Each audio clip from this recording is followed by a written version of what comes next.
I'm 3990, and making smart decisions about scanner and warplane placement will improve your Yellow Star system. It's important to consider all 36 sectors when building scanners because once they are placed, they cannot be moved. I suggest checking out scanner build patterns on the Hades Star Wiki, especially if you're new to the game. Each pattern has specific advantages and disadvantages. Some basic principles though: never build scanners on the outer ring, and if you're using more than 12 scanners to reveal your Yellow Star, you're doing it wrong. I followed the circle technique, going counterclockwise around my Yellow Star without concern of where planets showed up. But using the approach I've since learned of, I'm going to try to force my last planet to spawn in a favorable location. All players start off with a single sector next to their Yellow Star. The 5 adjoining sectors can be scanned to reveal 2 additional planets. The first will be found in the sector scan during the tutorial, and after that the 5th scan will reveal the next. These are the only predictable planets. All those discovered thereafter will be based on chance. Thankfully, we know that planets will be discovered within a range of scans. So for example, the next will be the Tier 2 gas planet, and it will be discovered during the 7th, 8th, or 9th sector scan.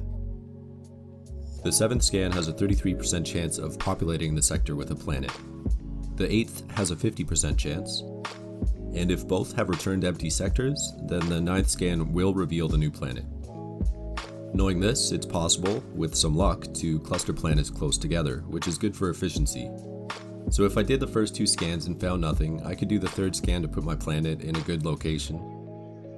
Having 2 available short-range scanners offers some flexibility as well. For instance, I could use my 33% probability scan in an unfavorable location, hoping it finds nothing, and then the remaining 2 scans where I want the planet to go. The scanner itself doesn't matter, just which sector number you're scanning on. Scanning strategically is more of an art than a science, so where the technique fails to deliver, warplanes can make up for the lost efficiency. Eventually they'll become an essential part of the Yellow Star anyway. Shipment drone, for one, can be used to greatly increase shipment income, and it requires connected warplanes to do it. Before all that though, a single warplane can be used to simply ease travel times and hydro usage.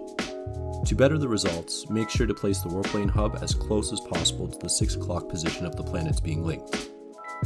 Here we can see the 6 o'clock travel cost is 57, and the other hub locations cost more. Once more planets have been discovered and more lanes get built, it's time to start thinking about shipping strategy. As explained in a previous video, I grab up all the shipments from each cluster's secondary planets, bring them to the on-lane primary planet, and then disperse them using shipment computer from there. All shipments destined to off-lane planets go to my west planet, and all the on-lane shipments go to my central sector to be delivered by drone. This configuration is based largely on each planet's capacity.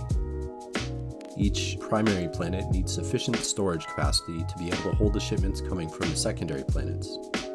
So looking at my east cluster, the on-lane primary has 54 storage spots. The secondaries hold 18 and 22, making it manageable to work with. I followed similar rules for my other planet clusters, always connecting the highest capacity planet by warplane. A large percentage of shipments will be destined to the starter planets, so I made sure to connect them as well. The distance between these 2 hubs is minimal to allow for efficient passage through. The cost to build each new warplane eventually becomes very steep, so use them effectively and even try experimenting with different locations to get optimal use of hydrogen and time. I hope this video helped answer some questions. Questions or comments are welcome below. That's all I've got. Thanks for watching.